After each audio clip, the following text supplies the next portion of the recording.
Good morning, everybody. Welcome to another episode of Hawk Blogger Mornings. I'm Brian M. Hazard. You can find me and everything we do here on YouTube, TikTok, and Instagram at Hawk Blogger.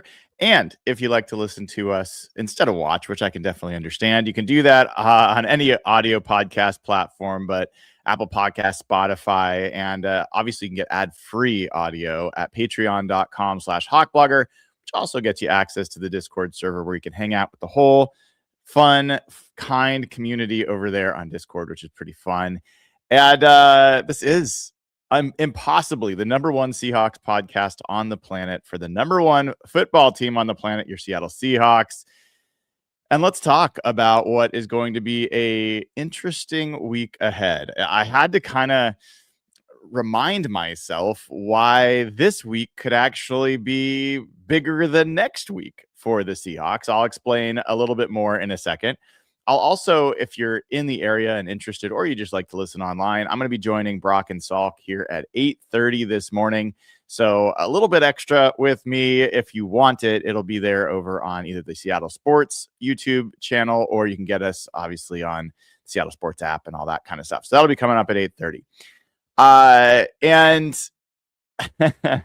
as I mentioned yesterday, I'm going to decide day by day which days I'm going to do a show and which days I'm not. And I'll also decide how long these things will be. You don't always have to be an hour. So today I definitely wanted to do a show because as I was reflecting on the fact that free agency really is barreling down on us. I mean, free agency is essentially next week, believe it or not. And to give you a really clear idea, so March 3rd, today is March 2nd, March 3rd, prior to 1:00 p.m. Pacific time, that's the deadline for clubs to designate franchise or transition tag players. So by tomorrow, middle of the day, we will know who's been franchised and who's been transition tagged. This is going to affect, I think there's an expectation that'll happen with Breece Hall. There's probably an expectation that's going to happen with some other people that will have ripple effects on the rest of the market.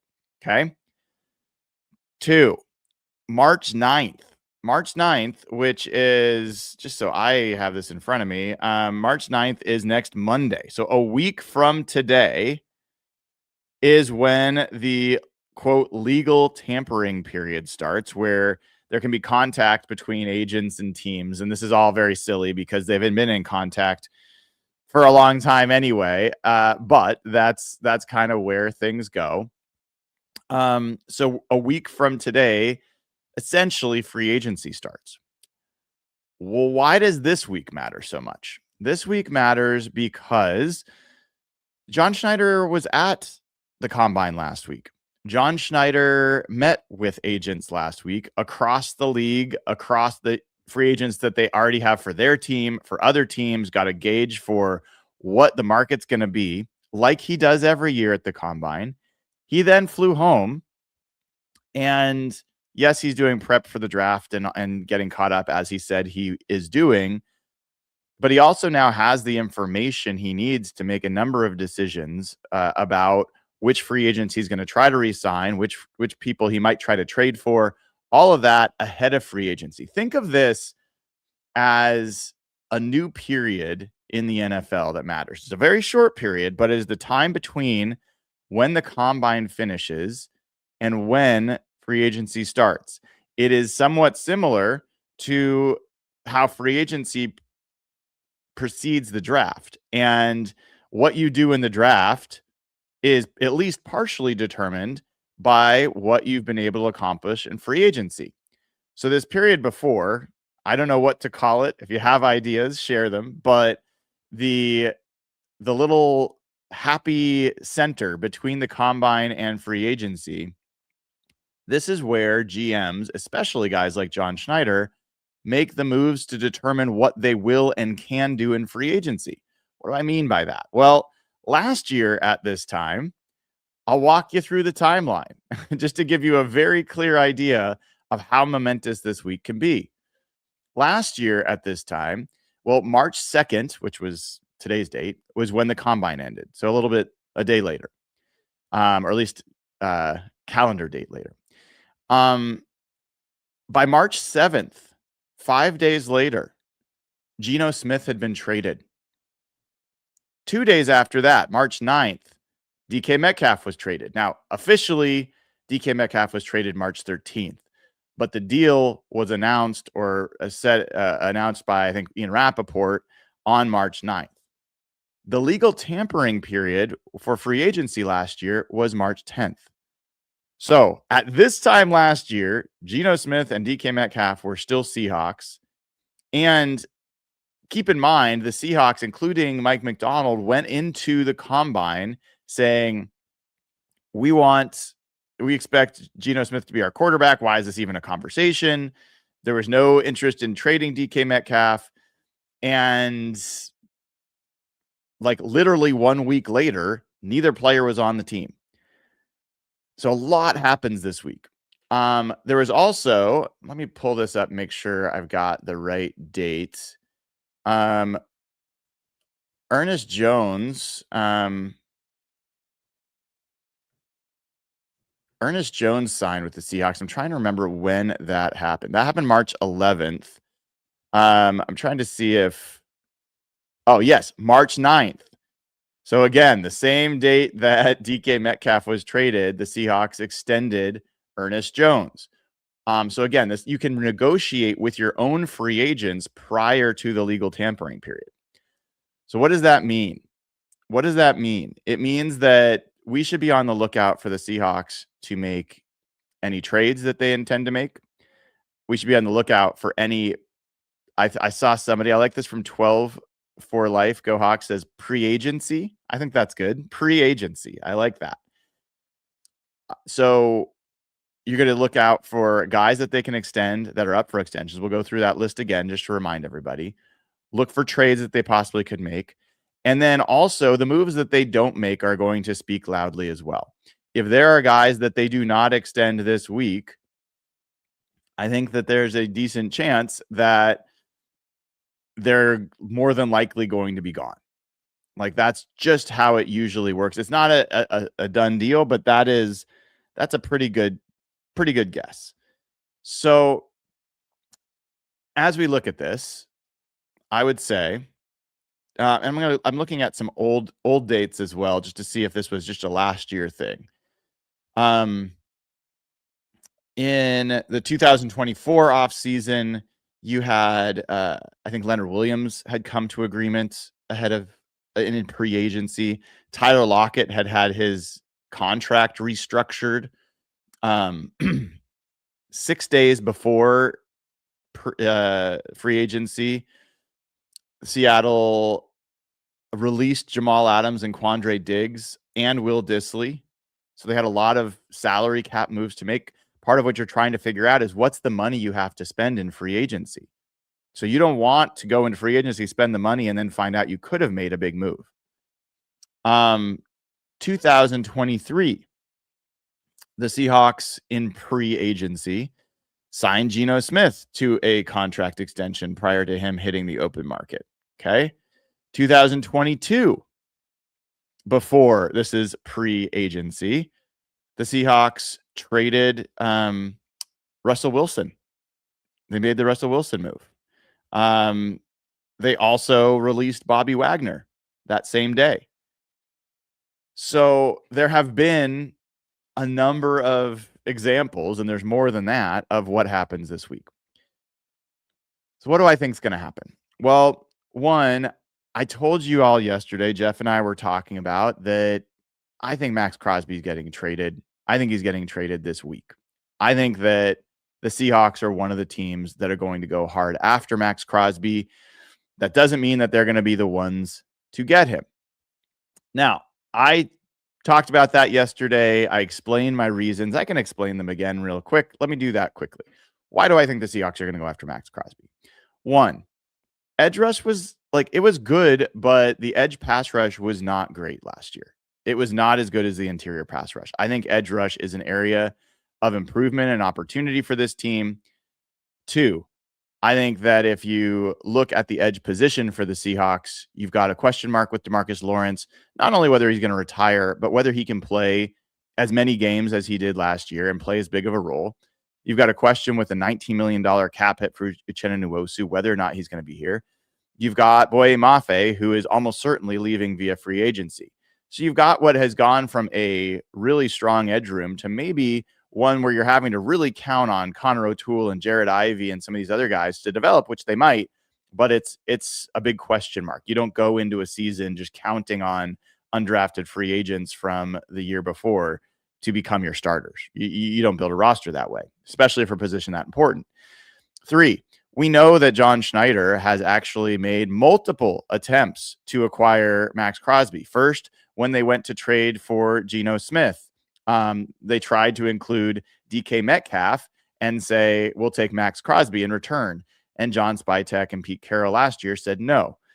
It also was reported that the Seahawks made an attempt to trade for Maxx Crosby at the trade deadline last year. They were also rebuffed then by the Raiders. And there was supposedly a secondary deal where Boye Mafe was going to go to the Chiefs that was contingent on the Crosby deal being made. So again, another example that they already have determined this is a guy that they want on their team. 4, I would say that if we've learned anything about John Schneider, whether it's Marshawn Lynch or Leonard Williams or Rashid Shaheed, when he finds a guy that he wants and he believes that they're available via trade, he stays on it. So I don't think he's given up just because he's been rebuffed a couple of times. And lastly, I just think that the Seahawks, the things that they would trade, I don't think they value this draft that much. I don't think they value the 32nd pick a ton. I think that they would be more willing than most teams to include 2 first-round picks in a trade for Maxx Crosby. And that's even with a guy that's coming off some injury and, question marks about his age and how many more years he's going to be able to perform at this level. I think there's a lot of reasons why it makes sense that the Seahawks will be part of that conversation. Now, interestingly enough, Albert Breer in his morning after column this morning says kind of the same thing about he's leaning towards a Maxx Crosby trade this week. He says there's going to have to be some needle threading. I don't think the Raiders want to go through the song and dance of shopping him, nor do I believe Crosby wants it advertised that he's looking for suitors given his bond with owner Mark Davis and his view of himself as a Raider.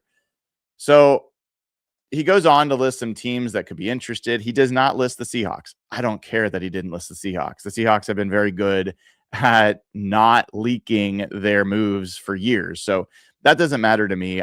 I trust my own evaluation of whether the Seahawks would be a team interested over just national, rumors. Now, if he'd said the Seahawks, I would say, oh yeah, sure. But it doesn't change my opinion that he did not mention the Seahawks. Now, the Raiders, the reason that this is important for them is they don't want to go into free agency not knowing whether they've traded a significant chunk of salary away and what they can plan not only for this year, but future years. So to me, it makes all the sense in the world that Maxx Crosby will be traded this week. Where that is, I don't know. I think there's a decent chance the Seahawks are going to be that team. So we'll find out. I see someone asking for how do you get the Discord link? I couldn't find it.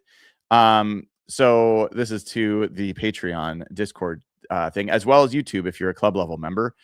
So if you are on Patreon, just search for the Discord instructions, the post. There's instructions for how to get your account connected. It'll then happen. And then if you're a YouTube member, club level, search on the posts tab. There's also instructions for how to connect your Discord account to your YouTube account. So we'll find out. We'll find out what happens. I don't know how the market's going to materialize for Maxx Crosby. I don't know if it's going to reach the pitch where it goes beyond what John Schneider's willing to give or whether he can match it because they do have lower power first round pick. But I think the trade's going to happen this week. I question whether or not his market's going to be as strong as people expect. And we'll just see. We'll see. So I think that's going to happen this week. The other thing that I think is on the table for this week are some extensions. And let's remind each other, who are some of those people that are up for extension? The first thing to do would be to say, well, extension is the wrong term in this case. To be re-signed. Let's talk about re-signed. So who are the Seahawks free agents that could be in that conversation? If they want to do Boye Mafe, he could be part of that. If they want to do Rashid Shaheed, he could be part of that. Kobe Bryant could be part of that. So you've got a list of these guys. Ken Walker, obviously, could be part of that. Reek Woolen. These are all guys from the 2022 draft class who are now going to be free agents. Thankfully, Charles Cross and Abe Lucas are not part of that conversation because they were already extended. And I think that Abe Lucas deal is looking better and better, as I knew it already was going to be when he signed it, given some of the trades that Titus Howard was traded and signed for the Browns for a pretty large deal. I think the Abe Lucas deal is going to really look like a great deal for years to come. But anyway, the Seahawks could look to bring back one of those 2022 draft guys. They've got Rashid Shaheed, who is also a free agent. He could be brought back this week.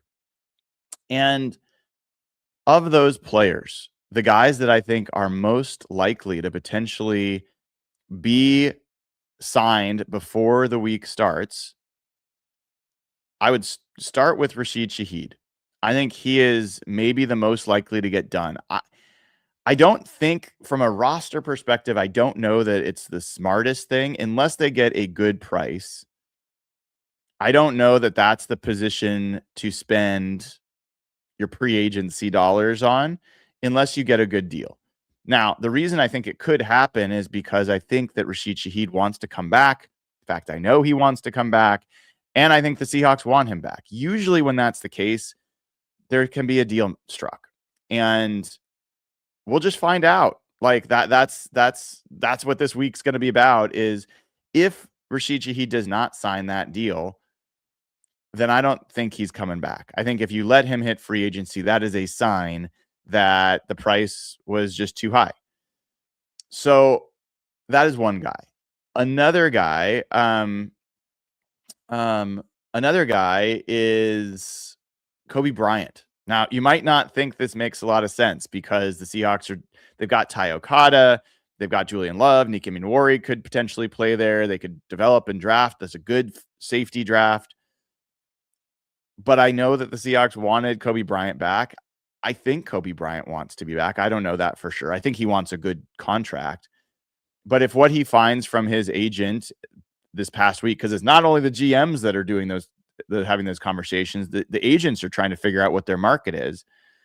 If Kobe Bryant's agent figures out that maybe the market's not as strong as he thought, maybe the Seahawks and Kobe Bryant come back to each other this week and make a contract deal that makes sense. But it's not just guys that are about to be free agents. It is also guys that are now entering the final years of their deal. The Seahawks could choose to extend Devin Witherspoon, Jackson Smith and Jigba, Derek Hall, all guys that they could decide this week to extend. Now, I don't think that that's going to be a priority for them unless the JSN contract, which is going to be the biggest for sure, unless that gives them a window into their contract future and their cap and cash future that they want to get cleared up so that then they can figure out what they want to do in free agency with these other multi-year deals that they're going to have to do. So I think there's the chance that they do one of those extensions. Generally, I would look to those to happen because JSN and Devin Witherspoon both can be locked up on fifth-year options. So this really isn't their final year, but I do think they're going to want to extend at least one of those guys, maybe two, going into the season. Now, we saw last year with Charles Cross, similar situation. They applied the fifth-year option on him, and then they ended up extending him, all the way basically after the season was over into the playoffs, right? So there's lots of ways the fifth-year option stuff can work out. The Derek Hall one, I don't know if Derek Hall's representation is going to be willing to do a trade in a year where he had only a couple of sacks during the regular season. But as I've said before, I think it's an ideal time for the Seahawks to try to, extend Derek Hall while his numbers were not as strong last year. Give him some security, lock him up. He's the most clear part of your defensive end room, your edge room for the next 4 years. So I think it makes a lot of sense to try to extend Derek Hall. He was a second-round pick, so you don't have a fifth-year option to apply there. This would give you some peace of mind, because if you wait to the end of the season to extend Derek Hall and you get into like this time next year, I think he could end up being very expensive, like much more expensive than he would be this year. So those are a lot of names I just went through, and that's not even all of them that could happen. Now, the Seahawks could also make trades for other players other than Maxx Crosby, David Montgomery. If the Seahawks are convinced they are not going to get Ken Walker, they could make moves for other running backs. They could make moves for other positions that they like that we don't necessarily know about. So I think all of that could happen this week. You could also see, as I mentioned before, there have been some contract-related maneuvers this time of year in pre-agency, as we named it earlier. I think it was 12-4 Go Hawks that named it. I'm trying to remember. Sorry. Not trying to steal your credit. I just couldn't remember which person it was. So if we look at over the cap and we look at the Seahawks, to me, the most obvious is Uchenna Nwosu. Not because I don't like Uchenna Nwosu, or I don't think he's good, or that I think the Seahawks don't like him or don't think he's good, but he has a $19 million cap hit this year. The team would save $11.5 million against the cap if they released him. Now, they don't have to release him. They could also restructure him. And they did something. They actually cut his salary last year. I don't know if they will restructure again, but that's the one that screams out to me as a move that they could make. And they would do that if they're going to let him go. They would do that this week, so he has all of free agency to find a new home. And also that Seahawks would have a good idea of what cap space they're going to have. Who are some other guys that they could do that with? I'm looking quickly. Like, there's not a lot. I mean, obviously, I think they might want to get word from DeMarcus Lawrence if he's going to retire, because if he does, they'd save a couple million, $2.5 million in cap. Jaron Reed, I don't think there's any reason to think that he's retiring, but they'd save a couple million there. I mean, let's look. Is Jason Myers? No, he has one more year on his deal, so nothing to think about there. I think that's really it. It's a very clean cap situation. So, that's a long list of moves, though, that could happen all this week. Obviously, if we have breaking news. There has been a trade that was made, but it was not with the Seahawks, but it was with a guy that the Seahawks were rumored to potentially be linked with. David Montgomery has been traded by the Lions to the Houston Texans. So,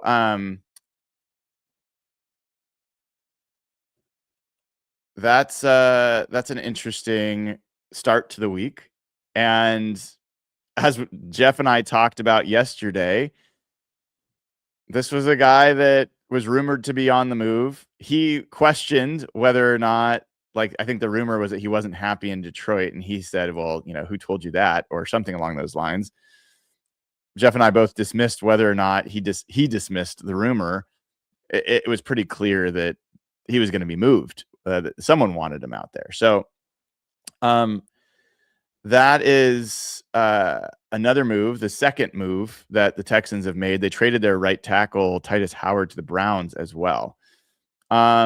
So let me get through some super chats here. As I said, there's going to be news this week. There just is going to be.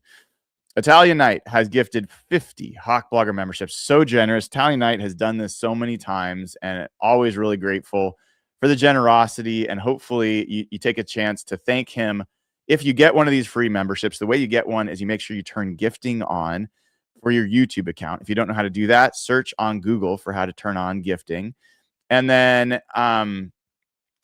just like, subscribe, watch the show, comment, enter chat. All those things are how Google decides who gets these free memberships. And also, if you get one of these free memberships, consider paying it forward, gifting one to somebody else, or upgrading your membership to a club level membership gets you access to the Discord server. I saw someone ask this. Jay Malfire says, which is best for you, Patreon or YouTube?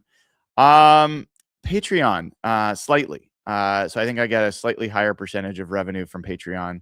And you also get ad-free audio that you can listen to on any of your favorite podcasting platforms. And there's other good stuff related to Patreon. So between the two, probably I'd recommend Patreon, but you know, I think both of them, you get both. Like, honestly, they're not, I think there's a couple bucks a piece. It's not too big of a deal.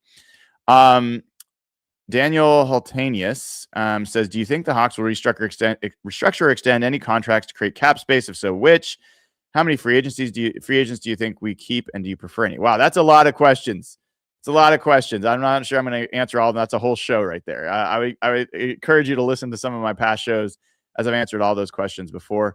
And as I said, I think that I don't know that there's going to be extensions to create cap space. You could do something with Uchenna Nwosu if you come to a reasonable deal. You could. I said you could cut him or restructure. You could also extend Uchenna Nwosu and drop that cap hit if you want him for a couple of years. I don't think that's a bad idea, honestly. I don't think there's many other restructure possibilities there. So appreciate the thoughts. And as far as the free agents that I think, again, I'm not going to go through the whole show and the whole list again. Yeah, you should be able to get those. Appreciate the super chat. Vukanis Inc. Vukas Inc. Would you give a 2026 first and a 2027 second plus Derek Hall for Crosby? And big thanks for everything you're doing. No, I don't think I would. I don't think I would. It's a good question, and it's something to think about. The 2026 first and the 2027 second is easy. I think throwing Derek Hall in there as well. I mean, I could kind of wrap my head around it because he is going to need to be extended. He is young. He's a good player. You get an upgrade at that position, and then maybe you keep Uchenna Nwosu. You still have DeMarcus Lawrence, and you draft a guy, and you feel good about Connor O'Toole and Jared Ivey. Okay, I guess I talked myself into it. I could get there. I think I could get there. I've considered Derek Hall to be kind of on the untouchable list because I really do think highly of him and what he can become in this league and how great of a fit he is in that room, that locker room. But there's no question that Maxx Crosby is a bigger impact player, and you become a better team, honestly, if you make that move. So yes, I could talk myself into that. Don't love it, but it's a good question. And those are the kinds of uncomfortable questions you have to ask, where you have to give up something that you don't like, as opposed to all these trades that a lot of fans come up with where it's like, we're going to give up nothing we care about and we're going to get back the best player in the world. It's not how it works. You got to give up something that hurts to get something that you want, usually. So a little bit more detail on the trade. The Texans are trading a 4th round pick and Juice Scruggs, who was like a center / guard for them, and a 7th rounder for David Montgomery. That's interesting. That's interesting that they were able to get that much for a running back, to be honest. But he is a good player, and he's under like a very affordable deal. All right. So a couple other things here. Before we get into more there, if you haven't already gone to simplyseattle.com, use promo code HawkBlogger15. Now is the time to do it. Use code HawkBlogger15, get 15% off your favorite Mariners gear, Seahawks gear, Huskies, whatever it is that you like. You can get it at simplyseattle.com. Also, go to shopdoer.com. That's DUER.com/Hawk and get 15% off your first order. You will love the jeans. I swear, you will love the jeans at Doer, especially if you're an athletic built guy, like maybe you're a soccer player, football player, maybe you just don't miss leg day. Finding jeans cannot always be a fun thing to do, but the Doer jeans are great. They really, really are. The shirts are great. The jackets are great. So go to shopdoer.com/Hawk and we'll get you 15% off your first order. All right. So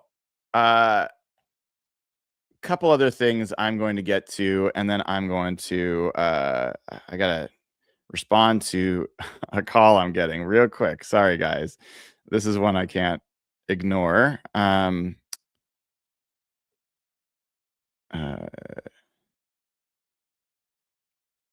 Okay.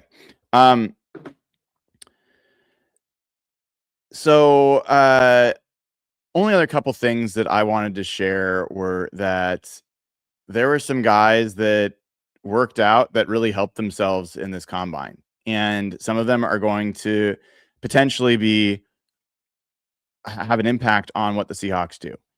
So one of them is Denis Dennis Sutton, who is the defensive end from Penn State. This is a guy that I've talked to you guys about for a little while now. He measured in at over 6'5", over like almost 260. And then he ran a, what was it?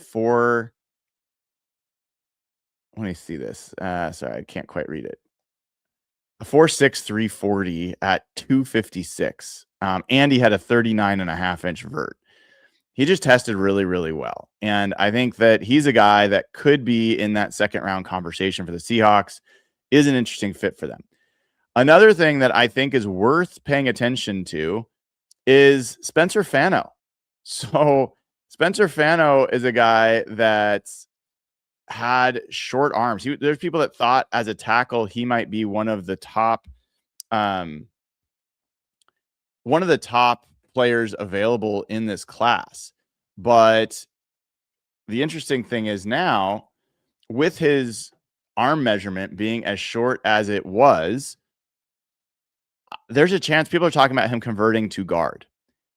And he had, his arm length was 3rd percentile. And people can say, oh, arm length and measurements aren't that big of a deal. I stood here last year, and I stood in Indy last year, listening to Will Campbell saying that his arm length didn't matter. And we just saw in the Super Bowl, it mattered.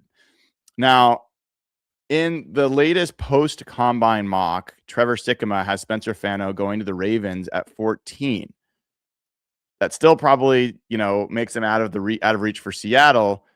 But even in this mock draft, Sikkema talks about the fact that he could slide all the way to the Seahawks at 32.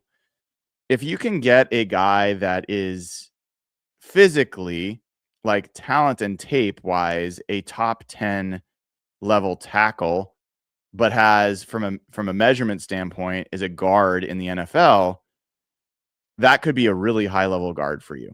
And I think that becomes a guy that becomes interesting for the Seahawks at 32. You want to take advantage of guys that slide like that.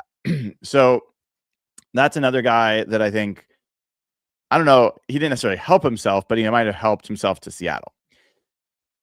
Another guy that did help himself, and people should know this name if you're a Huskies fan, Tacario Davis, cornerback prospect. He had a bonkers combine. So this is one of the few super tall corners, 6'4", 194. He ran a 4.4 140 at 6'4", 194. He had a 37-inch vert. Now, he did not do agility testing, which tells you something. That's what you'd worry about with a 6'4" corner. So you're going to have to look at tape, and there's reasons why he's a little bit like day 3 for some people's boards. But this is a guy that could be in the mix probably day 2, I would think, given those measurables, but we'll find out.